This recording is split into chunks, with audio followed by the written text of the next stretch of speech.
stars in a few minutes after we get to talk with Miss Mara. So I'm gonna say a couple things. First of all, I am so grateful that you are on here with us, Mara. You aren't home, are you? No, yeah, I didn't think so. So that's kind of one of those things. You know, there's so many little silver linings about being virtual, but this has been so wonderful because we've talked to people in all different states. Miss Mara is not in Florida right now, so normally we wouldn't be able to talk with her, train with her. She's been on a couple of black belt classes. She's been able to train, and even things like this mat chat. We're really lucky to have someone like Miss Mara and all of her. For her age right now, very successful. So Mara started training, you were in like 3rd grade, right? I was in kindergarten. I was in kindergarten class.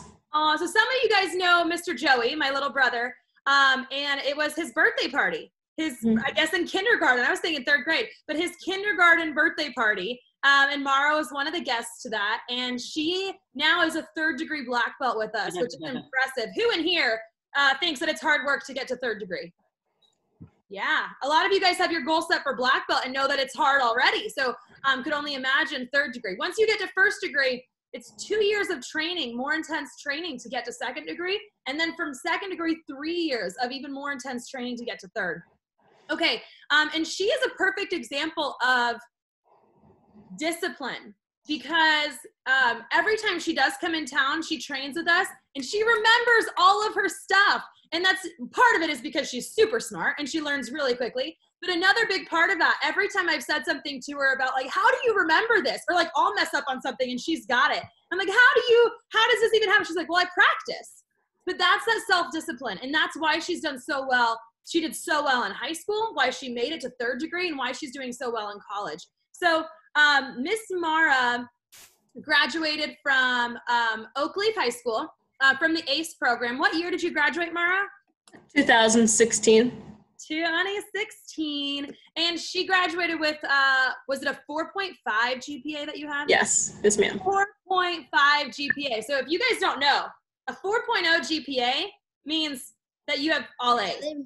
That's all A's. That's nothing below A's. Now, when you have advanced classes, really difficult classes, college classes, they're weighted a little bit higher. So that means that she did really well and she was taking really difficult classes, which is very, very impressive. So I don't know very many people who can say they graduated with 4.5 GPA. That's insane. It really is. Like I'm proud. I graduated with a 4.0 GPA and I'm proud of that. But a 4.5, that's on a whole different level. So that's really impressive alone. And then she went to Mizzou, so she's in college. You're in grad school at Mizzou, right? Yes, ma'am. They're good. So, and you graduated with your bachelor's a semester early? Yes. Okay, so because she worked so hard when she was in high school and was taking all of these college classes, she was able to graduate an entire semester early. So that's something a lot of you guys can do. If you start working on it now, when you start high school and you start thinking about college, one, as Miss Ann can probably vouch, that saves a ton of money. A semester of college is expensive and it's a lot of work and it's a lot of time and it's a lot of time that you could be in your career, right? That's 6 months that she'll be in her career faster than somebody else. So that's pretty impressive. So now she is in graduate school at Mizzou. And is there anything else that I missed? Also as a competitor, she always competed. She was always very involved, very committed to martial arts. And I think I guess I would say she's very resilient. And a lot of our guest speakers so far have talked about how the most important thing about leadership and success and achievement is not just always winning and always succeeding and always doing perfect, but learning from everything that happens, whether you win or whether you, getting 2nd place instead of 1st place and learning from that and trying harder and always having a good attitude and learning from that. And I think Mara is a perfect example of that. So Mara, you started when you were in kindergarten. How would you describe, because I'm not going to say how would you describe yourself, how would you describe that little kindergarten girl that started? I was very anxious. I cried a lot. There was no Tying Tiger program at the time, so I was a 6-year-old and in karate, and it took me 9 months to get past white belt because we didn't have a rotating curriculum. It was very different. I was very nervous. Yeah. And I was wondering, I didn't want to throw that out there, but Mara reminded me of me when I was little. I remember the first time I took Master DeBacca's class, because Master Lappin started one of the first, I don't know if you guys know this, one of the first Tiger Dragon programs in our association. So I started in her program and back in California, and then I switched when I graduated out of that, went into Master DeBacca's class, who's a 7th degree, he's one of the most senior instructors in our association in the world. And he was Master Lappin's main instructor. So I moved into Master DeBacca's class. First class, they were doing crescent kicks and they were doing this and jump front kicks, and I'd never done them, and I ran off the mats crying. And Mara had some moments like that when she first started. And so like she just said, she was really anxious and she got overwhelmed, and she and you know, a lot of when you're little, learning to manage your emotions is difficult. So how would you say that you were different when you got your first degree black belt? By the time, how old were you when you got your first degree? Do you remember? 12. 12. Okay. So it took me a while. Mm-hmm. And what would you say you were like, or how had you changed by the time you got your first degree? By the time I got my first degree, I had been instructing a lot more. I was an assistant by the time I was a brown belt, so I was probably around 8 or 9. So I had about 3 years of assisting and instructing experience by that time. So I was a lot more confident. I knew when you teach, you learn the material so much better. So I was a lot more confident in myself just because I knew the martial arts better, and I knew if I could teach somebody, then I can do it. So it was a lot. The confidence improved, and the ability to communicate improved a lot, because when you're little, it's hard to tell people I'm confused, I'm overwhelmed. But then when you're a black belt, you just like, hey, can you slow down? It's a lot easier to just get your point across. Good. And I think that some people, you see, there's so many adults with anxiety or who give up easily or who have meltdowns or whatever. So that's not something you kind of put that across kind of lightly, but that's a big thing to overcome. That's a big thing to learn and develop. And you could be the exact same as that little kindergartner right now. And I know that your mom pushed you a lot and helped you a lot. And there were probably times that were really difficult for Miss Ann. I remember, teaching you in class, and so he would have moments like that. And that, oh my goodness. I'll show you guys this because the girls just came in my room. I want to show them. This caterpillar. Ooh. Okay, go bring it back outside. No. Yeah. No. Okay, so what would you say It's my pet. are some, as your pet? Okay, what would you say are some of the things that helped you overcome those things when you got to your first degree black belt? By the time I became a blue belt, a junior black belt, I finally had a testing group, people who I test regularly.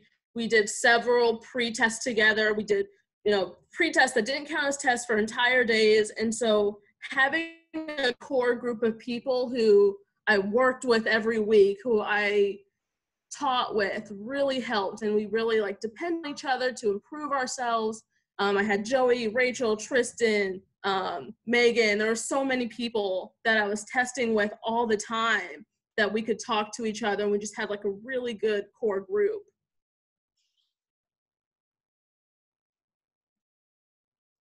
Can't hear you, Rach. You're muted.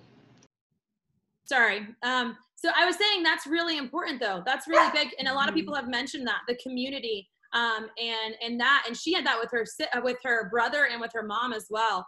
And I've mentioned that too. And who in here, of all the students that are on here, who has a buddy that they train with, maybe a friend at karate class, someone from school they see at karate, or someone who helps them practice, someone that they like to be partners with, someone they've competed with?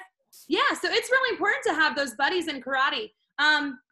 Okay, now what about when you received your third degree? How had you changed even between first and third degree, or from that kindergartner to a third degree black belt? What had changed?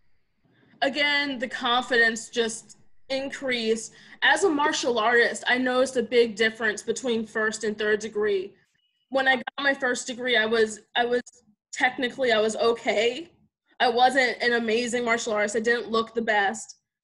But I noticed a big difference between first and third, and that just like the technique itself improved, because you are a role model for students, and you do have to take into account that so many people are looking at you all the time. So if you're slacking off, everyone else is going to slack off, and you really just have to remember how many people are looking at you. So you definitely just subconsciously improve your technique just so everyone else does okay too.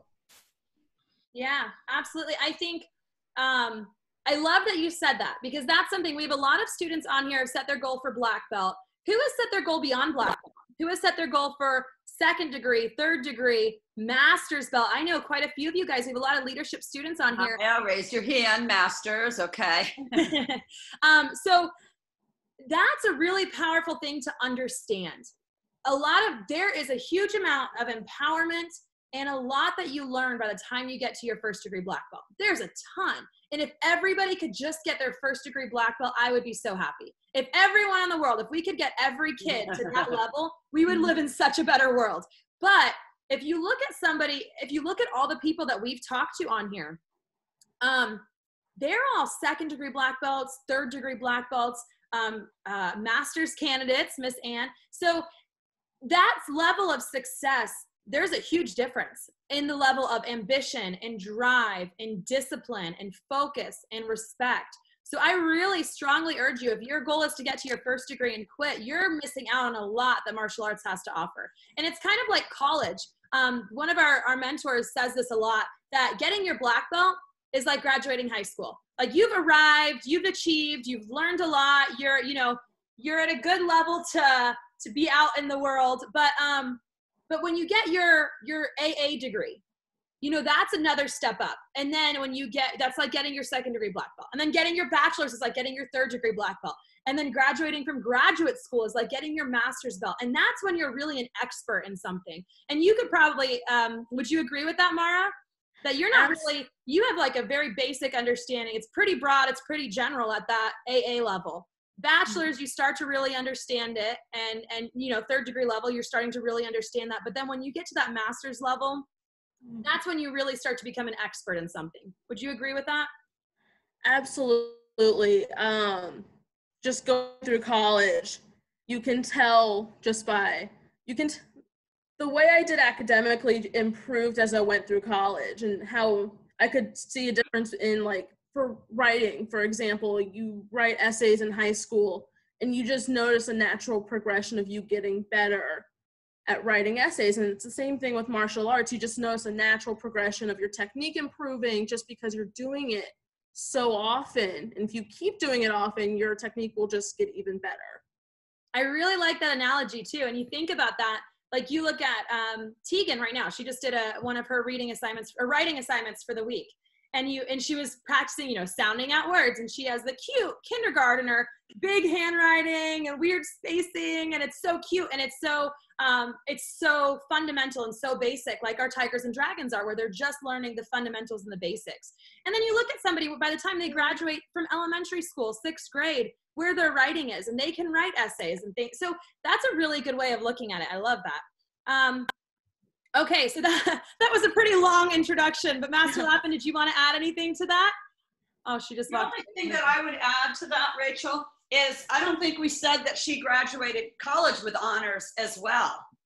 I did leave that. That's a really big deal. I think we should give Mara a round of applause, not just high school, but college as well with high honors is pretty amazing. Well, so thank you again, Mara, and welcome to our mat chat. I'm going to go ahead and ask you a couple questions, and then let you say anything else that you'd like to these students. Our theme of the month right now is leadership, and I think that you are a very good role model of leadership. So I'll let you say anything else you'd like to say to them about that. We do have about like 45 families on here today. A lot of them are in our leadership program, but some of them are brand new to martial arts. So we got all ends of that spectrum on here. Awesome. Okay, so My first question, how did the black belt leadership training at Middleburg Martial Arts help you while you were in school? So I think one of the big things is that when you're doing your leadership program and you're starting to assist and you're starting to instruct people, you really have to learn on the spot how to public speak. And so it really helps. It really, when you're having to do that, and helps in group assignments, group presentations in class, and then when you're in class, you can speak better. I'm not speaking well, right? Doing great. Yeah, you really are. But it's okay. But also you're learning how to, when you move from assisting to instructing, you have to learn how to delegate tasks to other assistants. You have to learn how to work with other people.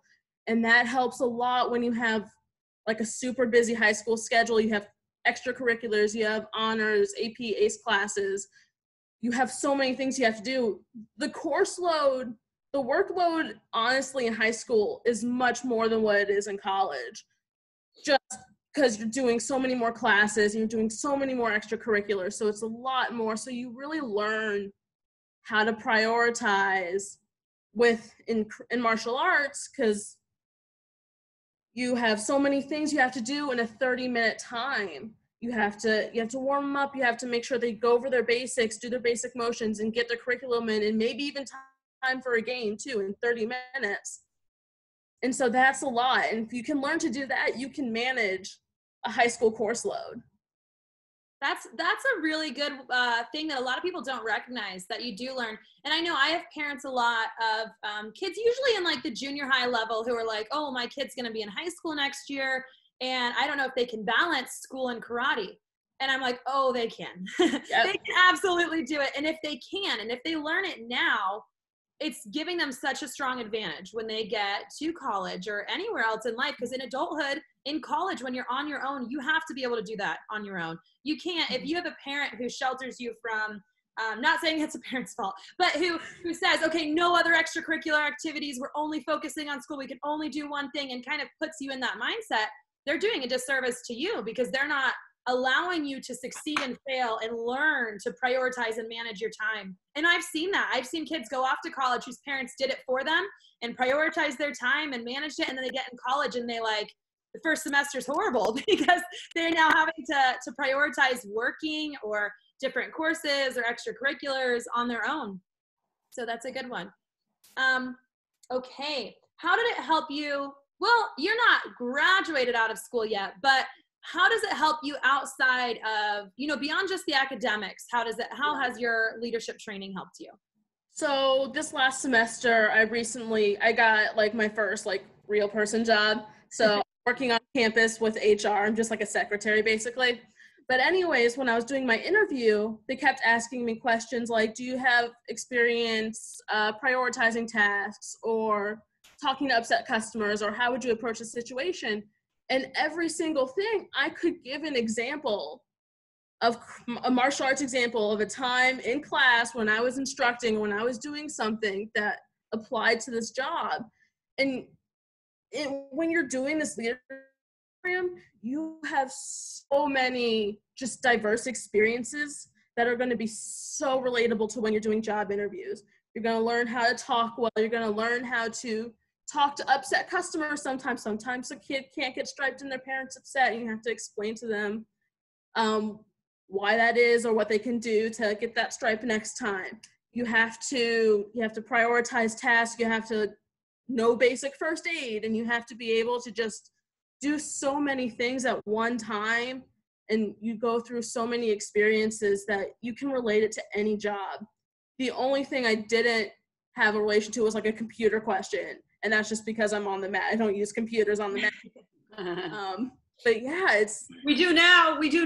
Yeah, all of our instructors have computers now. But that's big, and I want to emphasize what she said there with what she learned in karate. And I know that everyone who has been, especially through our CIT program, that Certified Instructor Training Program, for everyone who's been a team leader, You learn, and just trained to black belt and taught any classes, but you learn so many skills that you will use in any job that you're in. You learn people skills, you learn so many, just on every management skills, so many different things, but a lot of that is the leadership.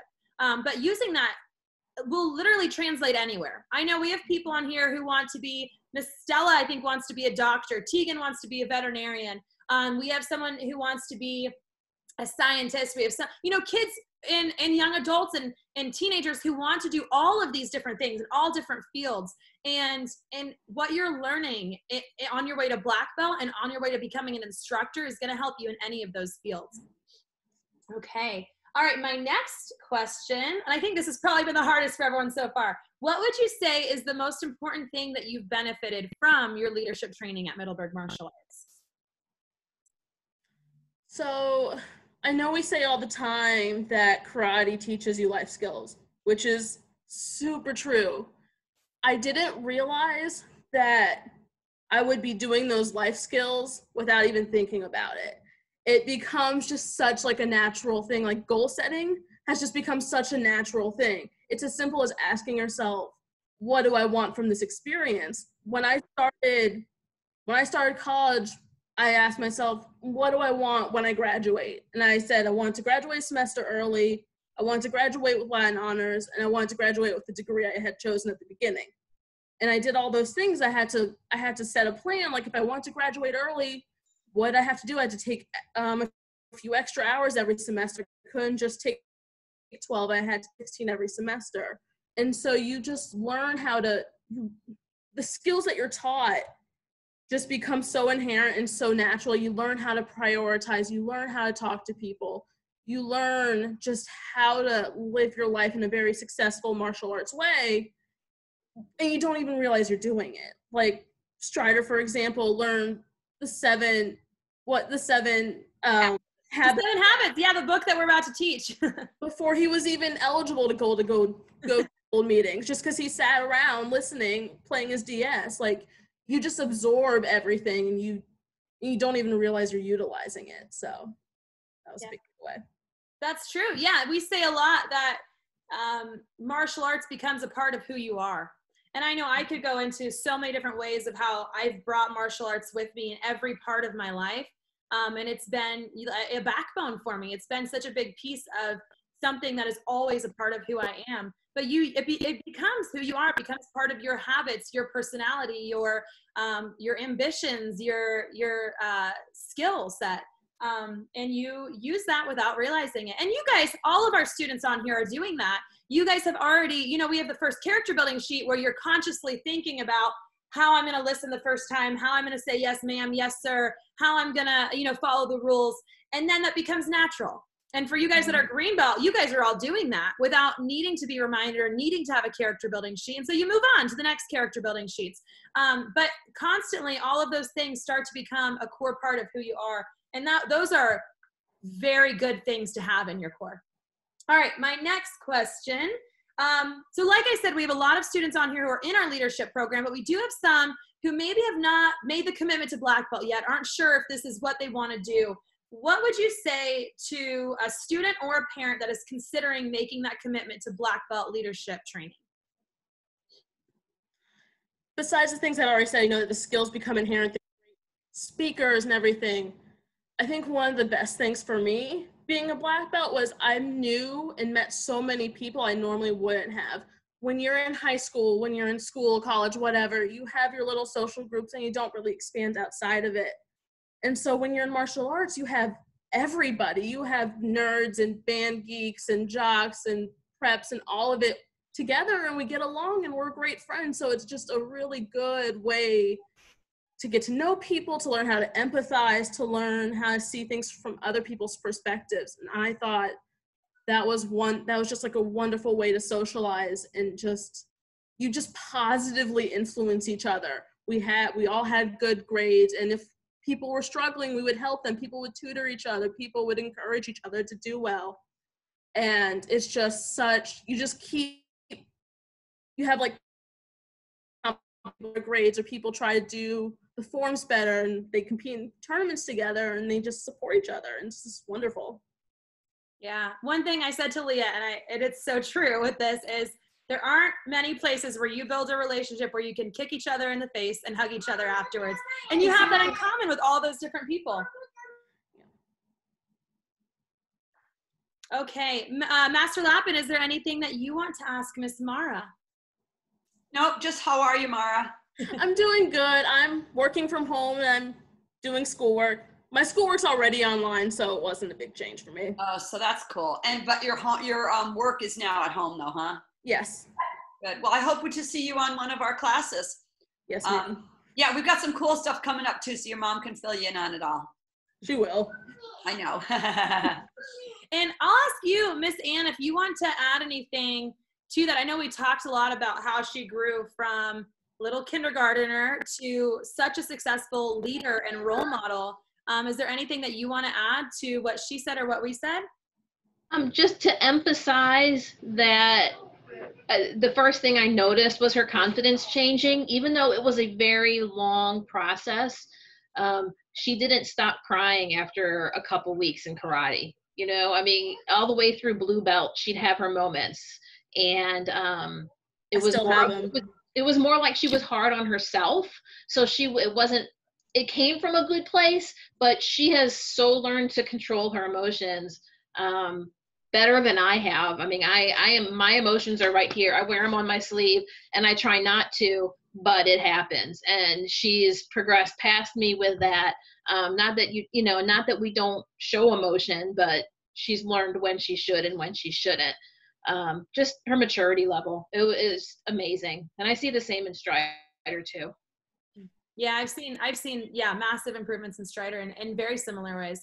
And you know what? This is a perfect example. There are people on here, you know, every student who starts martial arts has a different thing that they're working on and a different area that they need to improve. And not just starting, all of us adults, all of us masters, we have something that we're working on and some way that we're bettering ourselves. But especially when you start, there are big areas. And for one student, it might be focus. For one student, it might be discipline.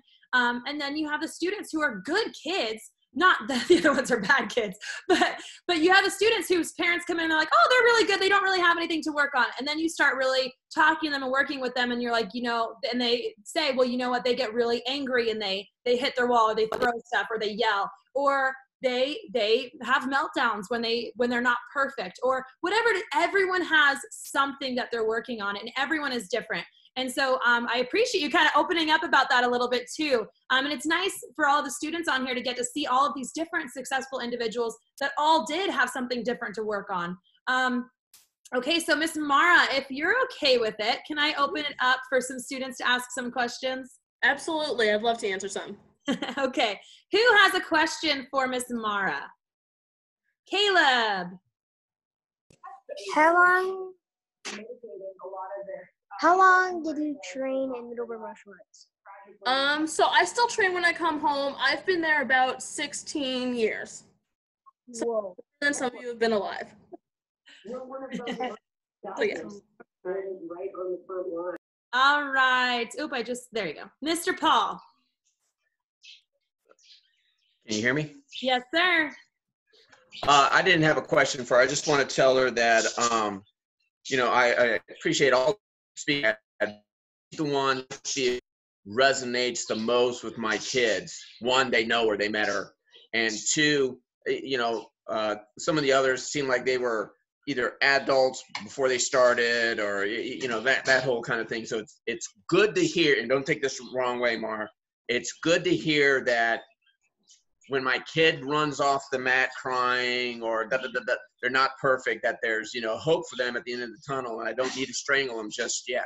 So that's it. And I resonate with your kids, Paul, so much. And I every time like something happens, I just want to go and like talk to them because like I had been through the same thing. I got so anxious, and whenever people would try to approach me, like help me get out of it, it would make it worse. I would start crying harder. So I understand. Yes. Thank you, Mr. Paul. And you know, I just came up with an idea of someone else that we have not had on here because we've been thinking outside, people outside. But Miss Ann is one of our is this most senior person student we have. would you consider coming and talking to the group, Anne? Because people know you, but they've really, a lot of them have never spent more than 5 or 10 minutes talking to you. I actually have a note I just wrote down to ask Miss Anne to come on here. I was like, why didn't I ask Anne and Maya? I was trying, you know, while we're virtual, I thought of all these outside people, but this is like talking to these people on a different level than they get to in normal classes. So I think that would be wonderful. I think our students, who would love to have Miss Anne talk to you guys about kind of her journey and leadership? Yeah, everyone's hand is up. So awesome. Good. I'll text you later and we'll pick a day. Very good. Okay, who else has a question for Miss Mara? Mackenzie. How old were you when you started and when you got your black belt? So I started when I was in 6th. I was in kindergarten. I got my stick later when I was 12. It took me a long time, longer than most people do. My mom, I think, got it in like 4 years or something like that. Because when I got to that stage of red blue belt, I was there for a solid year because I didn't practice my techniques and didn't remember everything. So I had to stay there for a year while I relearned everything. So if you're not practicing your techniques, this is your daily reminder to please practice all the stuff you've already learned, one of your attitude requirements. You know, and that's a good point. I'll let you ask your question in a second, Skylar, but I want to kind of emphasize on that. So a lot of you guys are testing this time, but there's a lot of you guys that are not able to test this time.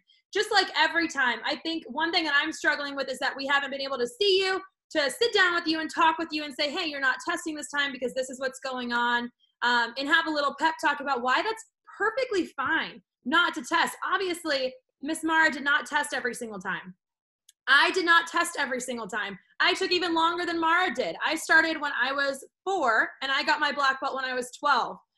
Does that mean I wasn't a good black belt? No, I was a kid. And sometimes I forgot about my goal and I forgot that I would have to practice and that I had to work hard and that I had to try my hardest when I was training. And that's a big thing right now. That's self-discipline. Right now, especially right now, when you're virtual, you have to have a lot of self-discipline to be trying your hardest when you don't have an instructor in your face saying, let me see you try harder. So, and if you guys, and a lot of you guys are overcoming that and learning that self-discipline, and that's going to give you such a strong advantage when you are in college and in your careers.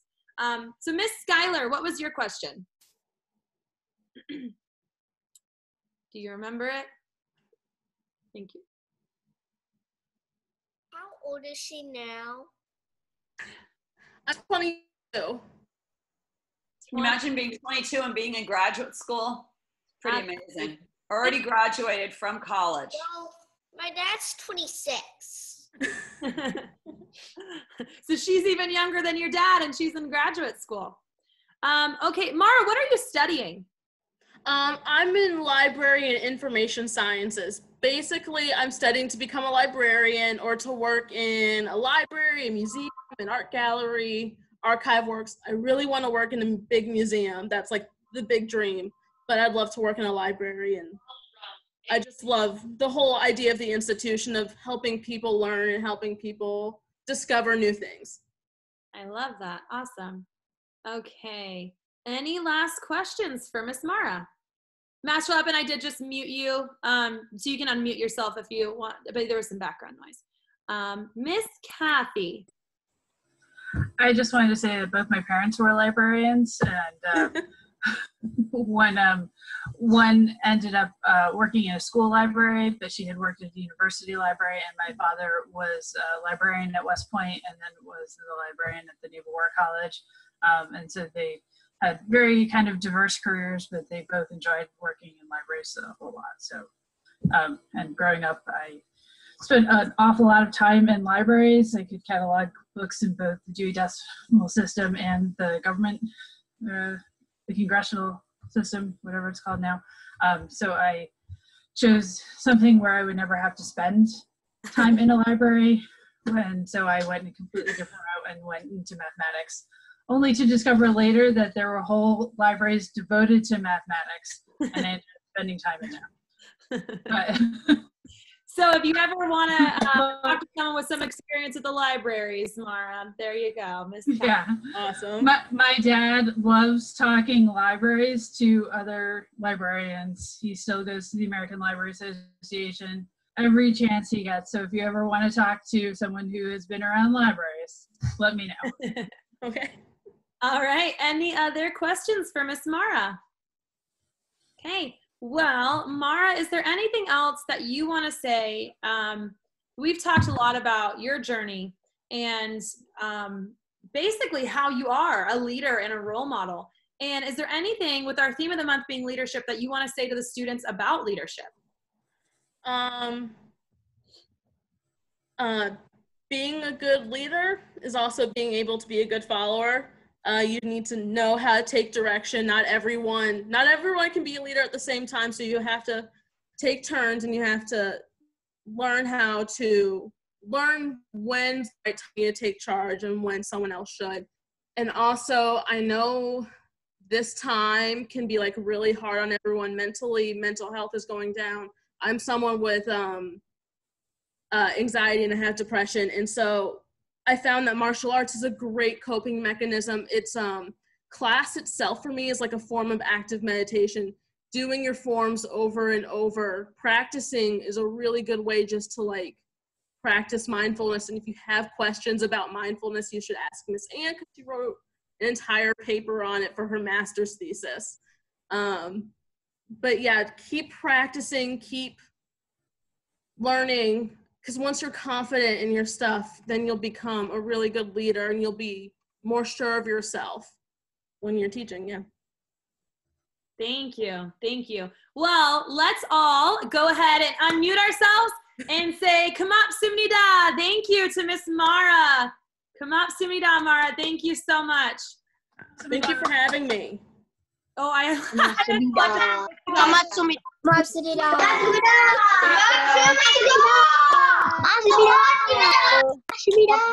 Thank you.